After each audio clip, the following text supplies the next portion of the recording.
He ain't moving, the flight attendant hissed, more to herself than to me. Trouble was brewing at 3A. This kid couldn't have been more than 10, holding her little boarding pass like a shield against some dude who decided her first-class seat was his. He's digging in, arms crossed. Arrogant, the kind who think rules are for suckers. You could see the gears turning. A stare down was coming, but that's not the half of it. What nobody on that plane knew, what he sure as hell didn't know, was whose daughter she was. A secret weapon tucked into a lavender hoodie. They think they're dealing with some spoiled brat, but they don't know that her quiet kindness, it's about to ground them all. The automatic doors slid open at Dallas Love Field Airport, and the sound of rolling suitcases filled the air. 10-year-old Imani Barrett walked beside her, Nanny Lorraine Parker, her tiny hands gripping a shiny pink backpack. For most kids, flying was an adventure in itself for Imani. This was special. It was the first time she was flying first class, and she had been talking about it nonstop since they left the house. Her hair was braided neatly with small beads clicking together. When she turned her head, she wore a simple lavender hoodie with the word genius stitched across the front, a gift from her father after she aced a math competition. There was nothing pretentious about her. She wasn't the type to brag about her family's wealth, though everyone around her seemed to know the Barrett name. Lorraine adjusted her tote bag on her shoulder and bent down to whisper, "Imani, you remember your seat number?"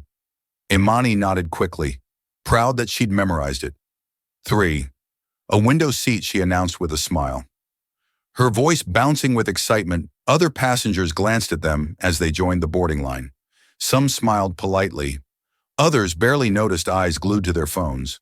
Lorraine checked her watch. Everything seemed smooth. She wanted this flight to go without any trouble. Imani's father, one of the most recognized self-made billionaires in Texas, trusted her to keep his daughter safe, and she didn't take that lightly when they finally reached the jet bridge. Imani skipped a little, tugging Lorraine's hand. The air grew cooler as they stepped onto the plane. The cabin smelled faintly of leather seats and the faint, sterile scent of cleaning spray. First class wasn't packed yet, so it felt calm. Soft lighting, wide seats. People quietly settling in. Imani stopped for a moment, soaking it all in. She whispered, "It's like the pictures, but better." Lorraine chuckled, guiding her forward. "Okay, 3A, let's get you settled." The little girl LED the way, scanning the row.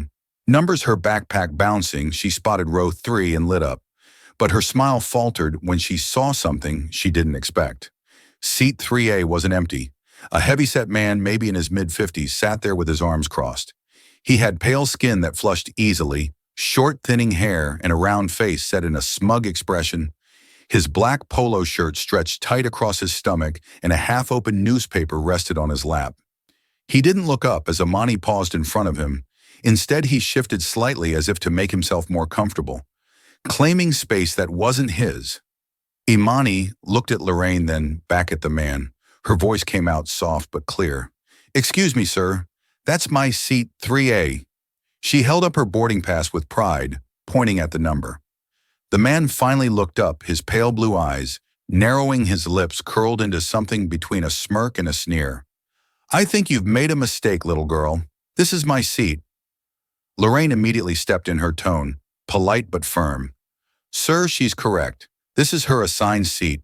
Here's her boarding pass." She extended the slip toward him. He didn't bother looking at it. Instead, he waved a dismissive hand. "I'm sure there's been a mix-up. Why don't you take her to the back? That's where kids usually sit." The words hung in the air like smoke. A couple of nearby passengers turned their heads. A young woman across the aisle glanced quickly, then looked down at her phone. A man 2 rows ahead pretended to adjust his headphones, though his eyes darted to the scene. In the reflection of the window, Imani stood still, clutching her pass. Her small face didn't twist into anger or tears. Instead, she stayed quiet, her eyes fixed on the man who had just taken what was rightfully hers. There was something about her silence that made the situation sting more. She wasn't throwing a tantrum. She was simply standing there with dignity, as if silently saying, "I know what's mine." Lorraine's voice hardened. "Sir, she's assigned to 3A. Please check your ticket. We don't want to make this harder than it needs to be." The man leaned back in the seat, folding his arms tighter across his chest. Listen, I paid for first class. I'm not giving up this seat for a child who probably doesn't even understand the difference you can make her comfortable in, coach. I'm not moving the tension, thickened the flight attendant at the front of the cabin noticed. Pausing mid-step, passengers glanced, whispered, then quickly looked away. Nobody wanted to get involved, but everybody knew something wasn't right. But instead of breaking the silence, Amani straightened her shoulders. She didn't cry, didn't beg. She simply stood there, holding her boarding pass like a shield. Her eyes steady on the man who thought he could take what belonged to her. But this was only the beginning, and the cabin was about to feel a lot heavier than anyone expected. The aisle felt narrower than ever as Lorraine tried to keep her cool. She'd been in uncomfortable travel situations before, but this one felt different. The man Gerald Whitford, according to the boarding list tucked into his pocket, wasn't budging. His pale cheeks were red, not from embarrassment, but from the arrogance of someone who believed he was untouchable. Sir, Lorraine said again, holding the boarding pass right in front of him. This isn't a debate. The ticket clearly says 3A. You're in her seat. Gerald's jaw shifted as he chewed on his own defiance. And I'm telling you, I'm staying right here. What's she gonna do? Kick me out herself? He chuckled, a low, smug sound that made the nearby passengers sink further into their seats. Imani gripped her backpack straps tighter. She didn't understand why a grown man would act this way in her young mind. Rules were simple. You buy a ticket, you sit in the seat that matches it. She tilted her head slightly and asked, "Why are you being mean?" "I'm supposed to sit there for the first time." His smirk faltered, but only for a moment. Gerald shifted the newspaper on his lap, snapping it open again, as though the conversation was beneath him. Kids don't need first class. It's wasted on them. She'll be fine in the back. Lorraine's patience thinned. You don't get to decide that she belongs here by now. More passengers were paying attention. A couple sitting diagonally behind leaned toward each other. Whispering, a man in business attire pulled out his phone pretending to scroll, but angled it just enough to record if things escalated. The flight attendant finally stepped forward. She was a tall woman with auburn hair pulled neatly into a bun, her name tag reading Kimberly. She forced a professional smile. What seems to be the problem here? Lorraine exhaled sharply, grateful for the backup. The problem is that my ward's seat has been taken. She has 3A, but this gentleman refuses to move. Kimberly turned to Gerald, keeping her voice even. Sir, may I see your boarding pass? He rustled the newspaper, pretending to search his pocket, but didn't hand anything over. Instead, he leaned back in the seat like a king, refusing to leave his throne. You don't need to see it. I know where I'm supposed to be. I'm comfortable right here. Money watched closely, her small chest rising and falling as she tried to keep calm. She glanced up at Lorraine, then at Kimberly, then back to Gerald. She wanted to believe that adults would solve this fairly. Kimberly hesitated. Her eyes darted between Gerald's flushed face and Lorraine's tightening jaw. Sir, we need to verify your seat number. Please. Gerald leaned forward, lowering his voice, but not his arrogance. Look, I don't know how she afforded this ticket for that kid, but I paid good money to sit here. You're really going to throw me out for her? The words stabbed at Lorraine. It wasn't just about the seat anymore. It was about the way he looked at Imani, as if she didn't belong. Lorraine's voice sharpened. This isn't your choice to make. She has every right to sit here. Show your ticket or get out of the way. The whispering around them grew louder. A man 2 rows back muttered, "Can you believe this?" While a woman in the aisle seat shook her head slowly. Nobody intervened, but everyone watched. Imani took a small step forward, clutching her boarding pass in both hands. Her voice was quiet but steady. I'm not moving. This is my seat. Please just let me sit down. Something about her calmness made Gerald shift uncomfortably. For the first time, he didn't expect resistance from a child. His mouth opened, but no words came out right away. He coughed, then muttered, "Kids these days think they own the world." Kimberly glanced toward the front of the cabin, signaling discreetly to another crew member. The situation was slipping beyond polite conversation. Lorraine noticed the signal and clenched her jaw. She didn't like how long this was dragging on. Passengers could feel the energy shift. A college student in a hoodie whispered, "Why don't they just move him already?" Another man muttered. "Because they're scared to cause a scene before takeoff." Lorraine lowered herself slightly to meet Imani's eye level. "You okay, sweetheart?" Amani nodded, though her grip on the backpack straps didn't loosen. She whispered, "Why won't he let me sit? It's my seat."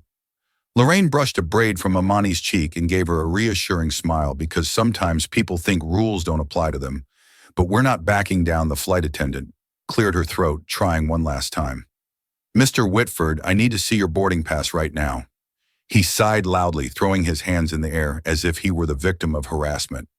Fine, fine, let me dig it out." He fumbled in his pocket, pulling out the stub. Kimberly took it, scanning quickly, her brows knitted together. Her voice dropped, but it was clear enough for those nearby to hear. "Sir, your seat is 8C, not 3A. The whispers turned into a low ripple of gas. Gerald's cheeks flushed deeper, but he wasn't ready to surrender. He leaned back in the seat again, folding his arms. "That's impossible. There must be a mistake in the system." "I'm not moving." The disbelief in the cabin thickened. Everyone knew the truth now. Everyone could see the pass in Kimberly's hand, but Gerald still clung to the seat, determined to prove that his comfort outweighed a little girl's right to sit where she belonged. But what nobody realized yet was that this was about to drag the entire flight into a standoff, far bigger than just one seat. The air inside the cabin felt heavy, like everyone was holding their breath. Kimberly, the flight attendant, still had Gerald's boarding stub in her hand, clearly showing his seat was in row 8, but the man wouldn't budge. He leaned back, arms crossed, chin tucked into his chest as if digging in for a fight. Lorraine's lips pressed into a thin line. She'd dealt with rude people before, but this was different. Her voice cut sharp through the tense silence. "The proof is right there. 8C, you're not supposed to be here now. Either you move or we'll make sure someone moves you." Gerald snorted, his belly shaking under his stretch polo shirt. "You sound real tough, lady, but I'm not moving because some spoiled brat thinks she owns the place. First class is in a daycare." Amani's eyes flicked down for a second, then back up at him. She didn't shrink away. She stood in the aisle, still clutching her pass. Still waiting for someone to make it right. Another flight attendant? A younger man named Derek walked over after Kimberly's signal. He had a calm expression, but a firmness in his tone. "Sir, this flight can't leave until you're in your assigned seat. You're delaying everyone here." Gerald turned toward him, voice dripping with sarcasm. "Oh, I'm the problem, not the little princess here, who wants to take over first class." He jabbed a thumb toward Amani, who didn't flinch. Lorraine stepped closer, her patience gone. "How dare you talk to a child like that? You're embarrassing yourself." Gerald leaned forward, lowering his voice so it came out more like a hiss. "Lady, you don't scare me. I've been flying longer than this kid's been alive. I'm not going anywhere." The murmurs around them grew louder. A woman in her 40s across the aisle finally spoke up. "Sir, you're in the wrong seat. We all saw the ticket. Just move." Another man chimed in from row 4. "Yeah, you're holding everybody up." Gerald turned on them too, snapping, "Mind your business. You don't know the whole story." Kimberly exchanged a look with Derek. She didn't want this to get worse, but it already had. Lorraine noticed the hesitation and called it out. "Why are you letting him do this? You see what's happening, but you're standing there letting a 10-year-old get humiliated." The words struck deeper than anyone expected. A few passengers nodded. The tension was no longer just between Gerald and Amani. It was about whether the crew had the courage to handle it. Amani, still quiet, finally spoke again. "I don't want to fight. I just want to sit in my seat so we can go." Her voice was soft, but the honesty in it sliced through the chaos. Derek crouched slightly so his voice met her height. "You will sit here, sweetheart. Don't worry." He stood tall again, turning to Gerald. "Sir, last chance. Get up." Gerald's face twisted into something ugly. He raised his voice, not quite yelling, but loud enough for the whole cabin to hear. "This is ridiculous. She doesn't even belong here. You think her family actually bought this ticket? This is some scam and you're all falling for it." Gasps rippled across the rows. Lorraine's eyes widened in fury. "You have no idea who you're talking about, and even if she wasn't the daughter of..." She stopped herself, shaking her head. "It doesn't matter who she is. She has the ticket, end of story." Amani swallowed, staring straight at Gerald. She didn't raise her voice, didn't argue. She just said, "You know you're wrong." The simplicity of her words made a few people clap softly, almost like an instinctive response. Gerald turned scarlet. "Oh, so now you're clapping for a kid, pathetic." Kimberly's radio crackled. She whispered quickly into it, then looked at Gerald one more time, sir. If you refuse to comply, we'll have to remove you from the aircraft. Gerald slammed his newspaper shut, the sound echoing through the cabin. Go ahead, let's see. You try the murmurs. Turn to full-blown conversations, a man muttered. We're never leaving on time, a young woman said under her breath. They should have dragged him out already. Lorraine placed a hand on Amani's shoulder, whispering softly, Stay calm, baby girl. Don't let him see he's getting to you. Amani nodded, standing tall. Despite her small frame, her silence screamed louder than any tantrum ever could. The flight attendant stepped back, waiting for the captain to arrive. Passengers leaned into the aisle, whispering, recording. Watching everyone knew now, this wasn't just a disagreement over a seat. It had become a standoff, and the whole cabin was caught in it. But what none of them realized was that the standoff would drag in more voices, and soon everyone on that plane would have to choose where they stood. The cabin felt like a classroom where the teacher had stepped out, everyone buzzing, whispering, watching the tension grow. Without anyone fully stepping in the air, vents hissed faintly overhead, but no one could ignore the scene. Unfolding in row 3, Gerald still clung to the seat like a stubborn child. Arms folded, jaw tight, Amani stayed in the aisle with Lorraine's hand resting gently on her shoulder. She wasn't crying, wasn't shouting, just standing there, her little fingers gripping the strap of her backpack. Her calmness unsettled more people than if she'd thrown a tantrum. Passengers leaned toward each other. A college-aged guy in a gray hoodie whispered to the woman next to him. Man, this is wild. They showed him the ticket and everything. The woman shook her head. It's not just about the ticket. Look how he's looking at her like she doesn't belong here. 2 rows back, an older couple spoke in low voices. The wife murmured, Why don't they just throw him out already? Her husband sighed because they don't want the headlines. Imagine the story playing grounded because of a seat argument. The whispers weren't private anymore. They layered over each other like background music, everyone talking. But no one brave enough to stand in the aisle with Amani Lorraine noticed it. She raised her voice just enough so nearby passengers could hear. You all see what's happening. He's taking her seat. Are you really going to sit there and pretend it's not happening? A few heads turned away quickly, guilty looks flashing across faces. Nobody wanted to be the one to step into a confrontation from the back of first class. A man in a navy blazer finally spoke up. The flight attendants need to handle this. That's their job. Yeah, another voice chimed in. But they're dragging their feet. Kimberly stood stiff arms at her sides, her professional mask cracking around the edges. She looked like she wanted to fix it, but didn't want the situation to spiral into chaos. Derek, standing behind her, kept his eyes on Gerald.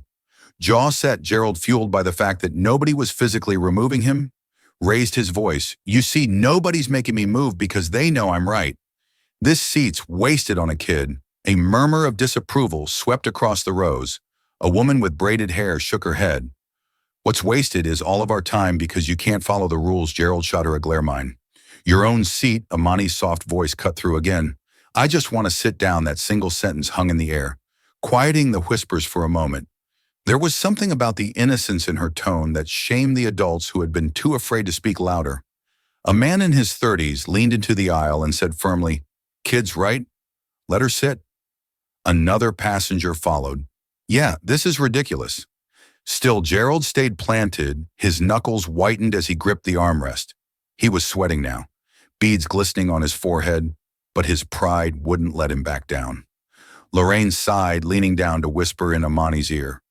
You're doing amazing. Don't let him see you're tired. Amani nodded, clutching her boarding pass tighter. Her eyes, though young, held a seriousness that made even some of the passengers uneasy. She wasn't looking away behind them.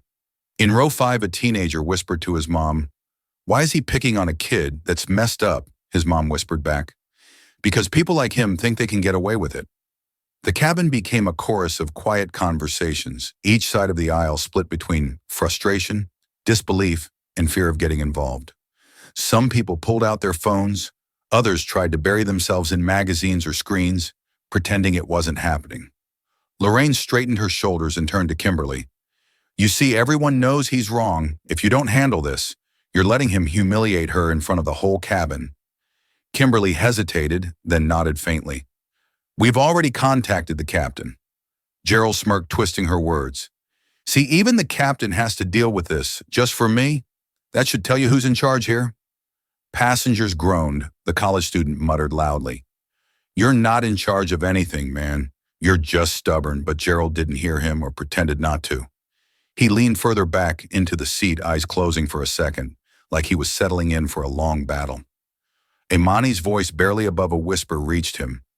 "You know you're stealing." He opened his eyes, startled, then scoffed. "Stealing? Don't be dramatic." But her words echoed in the cabin. A 10-year-old had said what everyone was thinking, and it made Gerald squirm. But before anyone could push him further, the heavy footsteps of the captain were already making their way down the aisle, and the atmosphere shifted instantly. The sound of polished shoes against the cabin floor made heads turn. Captain Russell Hargrove, a tall man in his late 40s with salt and pepper hair, appeared in the aisle. His presence carried authority. People instinctively sat straighter. Whisperings stopped, and even Gerald shifted slightly. Though he tried to look unfazed, Captain Hargrove's voice was calm but heavy with expectation. "What's going on here?" Kimberly stepped forward quickly, holding Gerald's boarding stub like it was evidence in a trial. "Captain, passenger in seat 3A refuses to move his assigned seat. Is 8C, this little girl's seat has been taken." The captain looked at Gerald, then down at Imani, his brow furrowed when he saw her boarding pass, gripped tightly in her hands. "Sir, is this true?" Gerald didn't flinch. "No mistake here, Captain. I paid for this ticket. First class is mine." Captain Hargrove extended his hand. "Let me see your ticket." Reluctantly, Gerald handed it over again.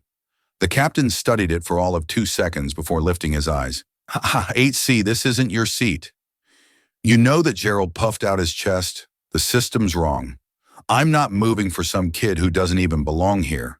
The captain's jaw tightened, but his voice stayed even. "Sir, this plane does not leave the ground until everyone is seated where they're assigned. If you refuse to comply, you'll be escorted off." Gas fluttered through the cabin.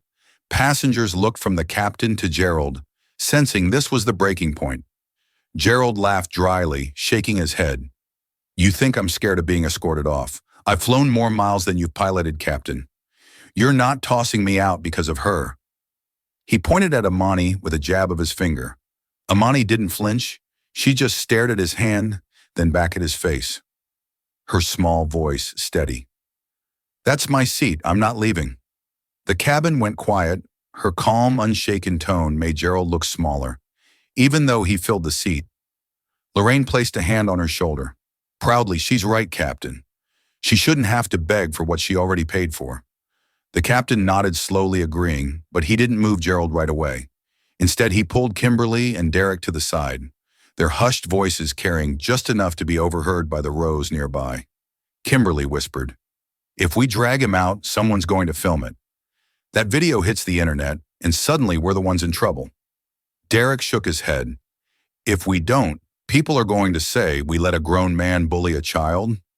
The captain rubbed his forehead. "Either way, we risk bad press. We're stuck." Passengers started whispering again, catching pieces of the conversation. A man in row 4 muttered loudly, "They care more about headlines than doing the right thing." A woman behind him added, "Exactly what kind of example is this?" For the kid, Lorraine overheard and raised her voice just enough to carry, You hear that, Captain? Everyone sees it. What message are you sending her that grown men can steal from children and face no consequences?" The captain glanced at Imani, who was still standing there quietly, her hands never letting go of her pass. Her face wasn't angry, but it carried the weight of someone much older. He lowered his voice, but everyone could feel the shift. "We can't let this continue." Gerald barked a laugh as if mocking the decision. "Oh, come on. You're really going to throw me off for a 10-year-old. She'll forget about this by the time she lands." Imani finally spoke again, looking right at him. "I'll remember, because you tried to make me feel small, but I'm not." The words landed harder than any adult could have thrown at him. A ripple of murmurs spread. Someone whispered, "Wow," another voice said softly. "That kid's braver than all of us." Gerald's smirk faltered for the first time. His knee bounced nervously, betraying the arrogance he still tried to project. Captain Hargrove straightened his shoulders. Decision made, Mr. Whitford. Last chance. Take your assigned seat or be escorted off this aircraft. The cabin held its breath. Everyone was waiting for the outcome. Their phones angled, discreetly ready to catch what came next. Gerald leaned back, his voice louder, now desperate to regain control. You wouldn't dare. You need me out of the way. Then go ahead. Shut this whole plane down. The captain's silence said everything. Kimberly's radio crackled with the voice of ground staff waiting on standby. Passengers exchanged nervous glances. Some were annoyed at the delay, others furious at the injustice. But all of them knew this wasn't just about one seat anymore, but just when it seemed the crew might finally act. Amani herself took a small step forward, shifting the balance of the moment in a way no one expected. The entire cabin felt like it had gone. Still, phones were half raised. Passengers leaned into the aisle, and the captain's words still lingered in the air. But then Amani stepped forward. Her lavender hoodie seemed almost too big for her tiny frame, but her voice carried a strength that didn't match her size. She held her boarding pass close to her chest and looked straight at Gerald. You're wrong, and everyone here knows it. My seat says 3A, not 8C. You're sitting in the wrong place, and you don't care because you think I can't do anything about it. But I can stand here, and I won't leave. The words came out clear, steady, and somehow heavier than if an adult had shouted them. A murmur rippled through the cabin. People shifted in their seats, surprised that a 10-year-old had found the courage most of them hadn't. Gerald forced a laugh, but it came out hollow. Look at her trying to lecture me like she's a grown-up sweetheart. You're just a kid. Kids don't make the rules. Amani didn't blink. She tilted her head slightly, but grown UPS are supposed to follow them. That landed. Several passengers clapped softly, the sound quickly building until it filled the front rows. Gerald's face flushed crimson. He turned sharply toward the captain. You're really going to let a child tell you how to run your plane? Captain Hargrove raised an eyebrow but didn't answer. He didn't need to. The silence told Gerald everything. Lorraine's voice trembled with pride as she crouched beside Amani's sweetheart. You don't have to say more. But Amani shook her head. She wasn't done. When I grow up, I don't want people to treat me different because I'm smaller, or because I'm a kid, or because I look different. I want people to treat me the way they'd want to be treated. That's all. Her words, simple but piercing, hung in the air. No one moved. Even the passengers who had been pretending to scroll through their phones looked up now, ashamed of their silence from the middle rows. A voice finally called out, She's right, another added. Yeah, man, get out of her seat already. Gerald shifted in his chair, gripping the armrest tightly. He tried to regain control. You people don't get it. I'm not the bad guy here. I'm just asking for some respect, Derek. The younger flight attendant spoke for the first time with real firmness. Respect goes both ways, sir. Right now, you're not giving any. Kimberly crossed her arms, nodding slightly. She's shown more respect in the last 10 minutes than you have. This whole flight. Gerald's mouth opened, but no comeback came. He was trapped not just by the crew or the captain, but by the truth of what a little girl had said. Amani clutched her backpack strap, turning slightly toward Lorraine. I don't care if we're late. I'm not giving up my seat. Lorraine squeezed her shoulder, whispering, And you won't, I promise. The cabin filled with whispers again, but they were different now. Passengers weren't just gossiping. They were voicing their support out loud. Kids braver than all of us. She shouldn't have to fight like this. This is embarrassing for the airline. And for him, Gerald huffed, tugging at his shirt collar. He looked at the captain, then at the crew, then back at the passengers, who were now clearly against him. His bluster wasn't enough anymore, but his pride still held him glued to the seat. Captain Hargrove finally broke the silence. Mr. Whitford, this young lady has shown more maturity than you. If you don't move to 8C, I will call security to escort you off. That is not negotiable. Gerald glared at him. You'd really ruin this flight for everybody over one seat. Before the captain could respond, Amani spoke again, her tone sharper now. No, you're ruining it. Not me, not them. You. The cabin erupted in claps and murmurs of agreement. For a moment, Gerald looked cornered, his arrogance deflating under the weight of a child's words and the eyes of an entire plane. But instead of standing, he tightened his grip on the armrest. His knuckles white, his pride refused to let go, but the crew knew stalling any longer would put the entire flight at risk. And the decision about what to do next was no longer a question, it was a demand. The pressure inside the cabin was almost physical. Now passengers leaned into the aisle, waiting to see if the captain would follow through. Gerald sat stubbornly in 3A, but the cracks in his confidence were visible. Sweat trickled down his temple, and his breathing grew heavier. Captain Hargrove spoke into his radio, his voice low but firm. "We need ground security at gate B14. Passenger refusing to comply. The cabin erupted in whispers. People craned their necks, some excited, others anxious. A man near the back muttered about time. Gerald barked out a laugh, though it sounded shaky. "You're calling security for me over her." He jabbed his finger again toward Amani, who stood still. Her boarding pass pressed to her chest. The captain didn't flinch. "Yes, sir, for you." Amani's eyes widened slightly, but she didn't back down. She whispered to Lorraine, "Does this mean he's leaving?" Lorraine crouched down beside her, brushing a hand across her braids. "It means he doesn't get to win just because he's loud." Derek stepped closer to Gerald, his voice steady. "Sir, for your own sake, I suggest you move before security arrives." Gerald shook his head, his pride refusing to bend. "No, you want me out? You'll have to drag me. Let everyone film it. Let the whole world see."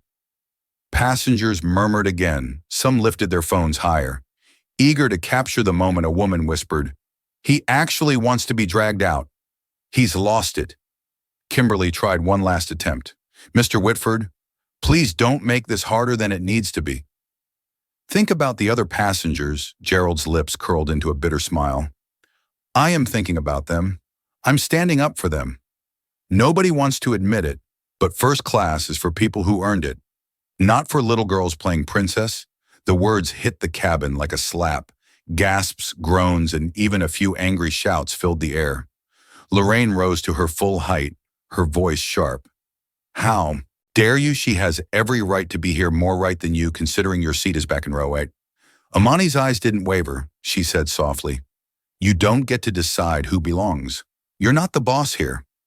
Gerald leaned forward, his face twisted in frustration. "You think you're tough, huh? You're just a kid." Before Amani could respond, the aisle behind them shifted. 2 uniformed security officers entered the cabin, their expressions neutral but serious. The sight of them caused Gerald to stiffen, though he tried to keep his composure. One officer spoke firmly. "Sir, you've been asked multiple times to comply. You are not seated in your assigned place. You need to come with us." Gerald's bravado cracked, his voice rose louder than before. "This is harassment. I'm not leaving. I paid for this flight. You can't treat me like a criminal." The officer's tone didn't change. "We can, and we will either move now or we will remove you." Passengers whispered some cheering under their breath. The college student muttered. Finally, Gerald looked around, searching for support, but found only glares and shaking heads. The passengers weren't on his side anymore, if they ever had been.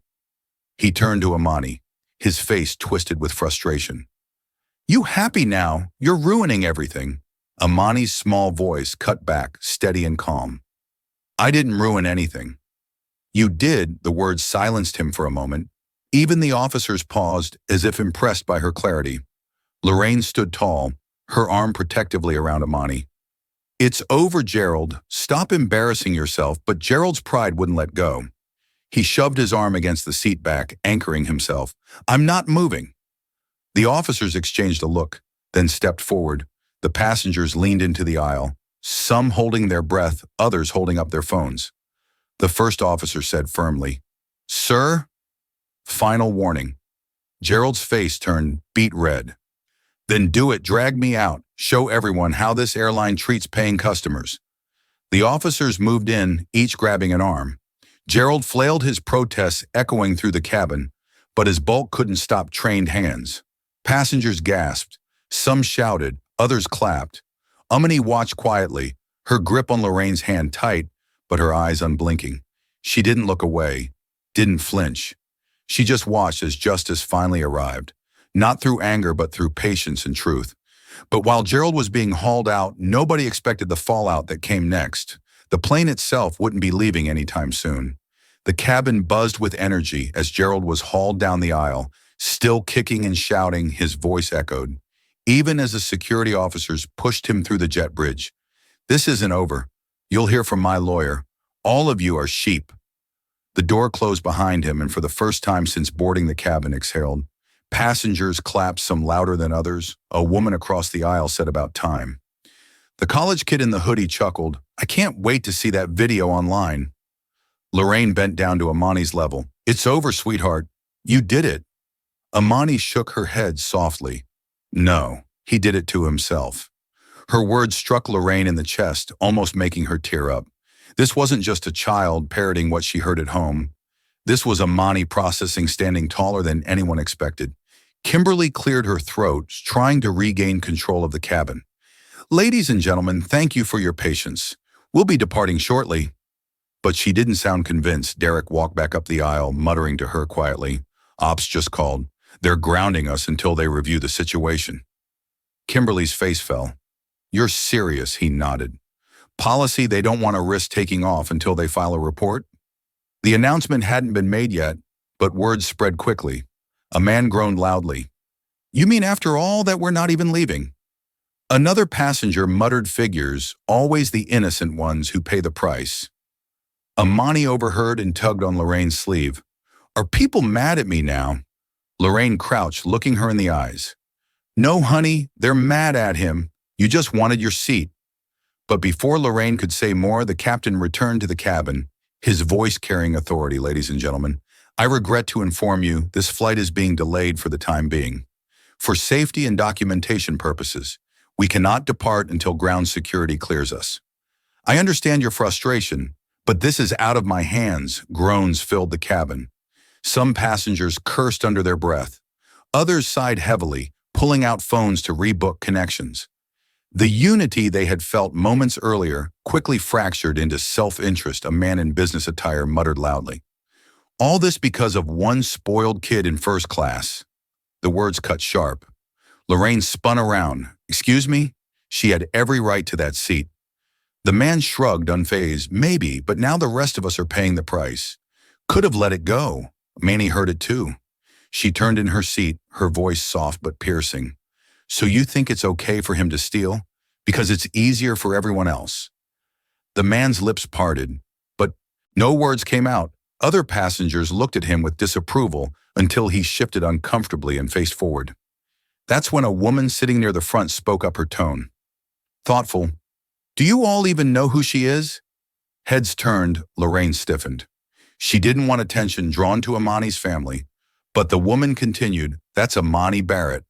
Her dad is Darnell Barrett, the billionaire who built Barrett Tech. He's donated millions to schools and hospitals across Texas.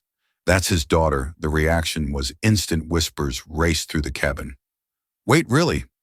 Barrett Tech, I saw him on Forbes." Gerald's earlier words, "She doesn't belong here," sounded even more absurd. Now Amani shifted in her seat, uncomfortable with the sudden recognition. She whispered to Lorraine, "I didn't want them to know." Lorraine rubbed her shoulder gently. "It doesn't matter if they know you earned respect long before they learned your last name. Still." The mood in the cabin shifted again. Some passengers who had been indifferent or annoyed now looked at Amani with admiration or guilt for not standing up sooner. The college student broke the silence with a grin. "So a billionaire's kid had to teach us all what fairness looks like." "That's something," a woman across the aisle added. "Doesn't matter whose kid she is. She was right from the start. That man was wrong." Amani looked down at her backpack. "I don't want them to treat me different just because of who my dad is." Lorraine smiled softly, "And that's exactly why you're special, sweetheart." Meanwhile, Derek whispered to Kimberly, "Ground ops still won't clear us. They say the altercation has to be fully logged before we leave." Kimberly sighed, glancing at Amani. One man's pride just cost a whole plane full of people hours of their lives. But as the minutes ticked by and frustration spread, the story of what had just happened began to grow larger than the delay itself. And soon passengers realized they had all been part of something they'd never forget. The announcement hit like turbulence. No one was ready for the flight was officially grounded until further notice the captain's voice echoed through the speakers. We appreciate your patience, but safety and protocol require us to remain at the gate while we finalize documentation with airport security. The groans came instantly. A man in a suit slammed his laptop shut. Unbelievable. I've got a meeting in Phoenix. I'm missing because of this circus. A mother juggling a toddler muttered, "Try explaining this to a 2-year-old." Phones lit up as people rushed to rebook or complain online. A chorus of sighs, curses, and mutters filled the cabin. The sense of unity that briefly stood behind Amani was splintering into irritation. Lorraine pulled Amani close, her arm wrapped protectively around the girl's shoulders. She whispered, "Don't let them get to you. This isn't your fault." But Amani had already noticed the sideways glances, passengers tapping away at phones, whispering, some even throwing quick looks her way, like she was the cause. Her little hands twisted the strap of her backpack. "They're mad at me now." "Come," she said quietly. Lorraine tilted her chin so their eyes met. "No, baby, they're mad because they got inconvenienced, but you didn't cause this. Gerald did. Don't you carry his mistake still?" The murmur of frustration continued around them. A man in row 5 leaned into the aisle, his voice sharp. "She should have just sat somewhere else. We'd be in the air by now." Another passenger shot back instantly. "Oh, so it's her job to move when a grown man steals her seat. That's what you're saying?" The first man shrugged. "I'm saying I care more about getting home than teaching a kid a life lesson." Amani turned in her seat, her small voice cutting through the argument. "It's not a lesson. It's what's fair. If I moved, then he would have won, and then next time he'd do it again to someone else." Silence followed. Even those frustrated had to acknowledge the truth in her words. Lorraine squeezed her hand proudly. Kimberly made her way down the aisle, trying to soothe passengers. "We understand your frustration. Please know we're doing everything possible to resolve this quickly." A man muttered, "Talk faster." Others, though, started to speak louder in defense of Amani. The college kid near row 6 raised his voice so everyone could hear. "This little girl had more guts than all of us. If she can stand up for what's right, we can wait an hour." A few passengers clapped. Not everyone joined in, but the atmosphere softened slightly. The tension began shifting from frustration at Amani to frustration at Gerald, even though he was already gone. Lorraine leaned back in her seat, exhaling slowly. "See, sweetheart, the truth always comes out, even if people fight it." At first, Amani nodded, but her brows furrowed. Why do people get mad at the wrong person? First, Lorraine thought about it, then answered gently, because blaming someone is easier than facing the truth, but the truth always wins if you stand tall. Meanwhile, Derek whispered with Kimberly near the galley. "Ops says this delay could be over 2 hours. They've got to file an official report because security had to step in." Kimberly shook her head, all this over one man's ego. Passengers overheard groaning again. 2 hours, are you kidding me? Amani caught the complaints, her small shoulders sinking. Lorraine leaned close again. "Don't you feel guilty? You showed courage." That's something these people will remember long after they forget the delay from the back of first class. A woman stood and spoke loudly, addressing the cabin. "We shouldn't be blaming this little girl for the delay. We should be asking why it took so long for the airline to act." She was right from the start. The reaction was mixed. Some nodded. Others rolled their eyes, but the conversation had shifted. It wasn't just about Gerald anymore. It was about fairness, about courage, and about how easy it is for people to stay silent until someone else stands up. Amani listened quietly, her gaze fixed on the window she'd finally claimed outside. The sun hit the tarmac, bouncing heat waves into the air. She whispered almost to herself, "I just wanted to sit and look outside." Lorraine hugged her gently. "And you will. Don't let anyone steal that joy from you." The flight might have been grounded, but something more important had already taken off inside that cabin, a reminder to every passenger that silence helps the wrong side, and courage doesn't always roar. Sometimes it just stands quietly in the aisle, refusing to move.